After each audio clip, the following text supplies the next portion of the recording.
Hi everyone, I'm going to very, very briefly say some things about Presence by Steven Soderbergh, which I literally just saw. The plan behind this channel is I just say immediately what I think when I get home after going to the cinema, my favourite leisure activity.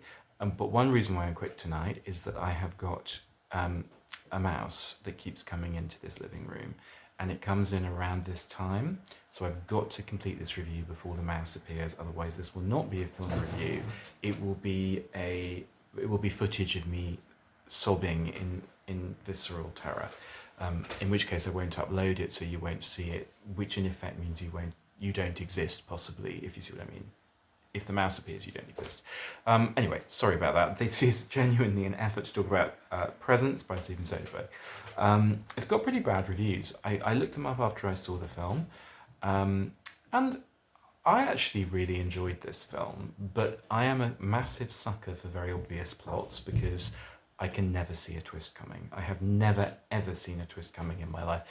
True story, they told me the twist at the end of that incredibly famous The Sixth Sense, and I still, just like the title, forgot it before the end of the film. I got so immersed in what was happening in the middle that at the end I was like, oh, yeah, I knew that, but I didn't know it. So even when I know the twist, I don't know the twist. You may see all of it coming. The plot's clever. I guess that what I thought was really good about this film was the fact that it's shot from the point of view of the ghost. Right, so it's a very, very traditional, Insidious style haunted house film. Even The Shining is behind all this. You know, a family who've just been through a trauma move into a new house. It really couldn't be more of a cliche. You have the parents, you have the children, two children, boy and a girl. The girl's just lost two friends, including her best friend, to what seem to be drug overdoses, and that's obviously haunting her, and she wonders if the presence she can sense in the house is her friend. We are looking at this house through the eyes of the presence or the ghost, and that is a sort of fisheye lens that I found for the first 10 minutes genuinely made me want to vomit. The film will test your inner ear and your digestion, much more than it will test your ability to cope with jump scares or suspense, of which there's not very much. In fact, what I think I liked about this film was that it really, for something called Presence, that is about like a ghostly disembodied presence, it really makes you aware of your body as a film goer. Your nervous system and your your faculties will be tested physically by watching this. And I kind of got into liking that. I think what this film is trying to do, or the most interesting thing that it's trying to do, is to make you feel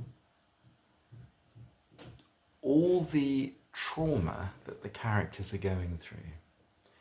And not by making you identify with them, but by making you register it as a physical sensation. There's a really clever point where something appalling is happening on camera, but what you're most aware of, because of the icy kind of paint by numbers way it's shot, you don't really empathize with the characters or identify with them. Instead, what you're aware of is the way that the presence, which is watching this horror unfold, is trying to shake the very air itself to stop the horror it's seeing. And so you feel that the camera shakes like this, and you feel it in your body, and you feel it, your eyes respond, your vision responds sort of viscerally, like everything is very uncomfortable. And I quite liked that. I thought that the feeling that it seemed to capture for me was twofold. One was the powerlessness of the movie camera watching, and the physical presence of the movie camera, and the physical transaction of me and the camera, me relating to these characters through the camera. So me, in effect, haunting the characters as a viewer.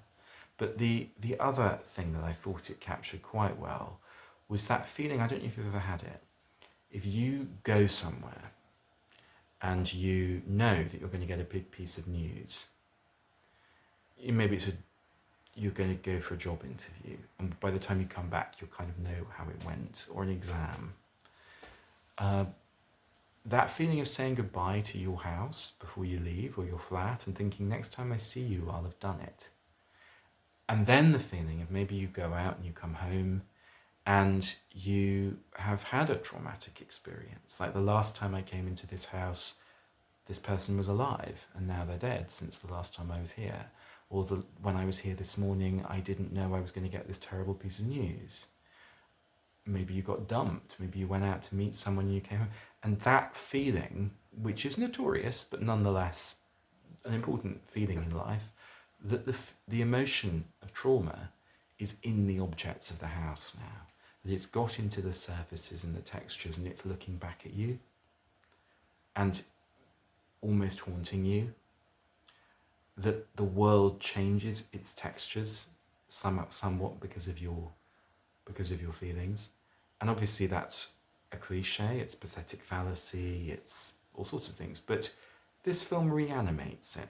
So I think, if you see this movie, which is mercifully quite short, it's worth it just for the feeling of immersion that it gives you and the renewed sense of what it actually is that we share with other living beings, which is our nervous system, our neurology, our body, and our capacity for pain. So yeah, bleak, but actually quite a good movie. And I have not seen the mouse. It has not. I think as long as I'm talking, the mouse doesn't come. So that's a glimpse into my trauma. More next time. Thanks very much.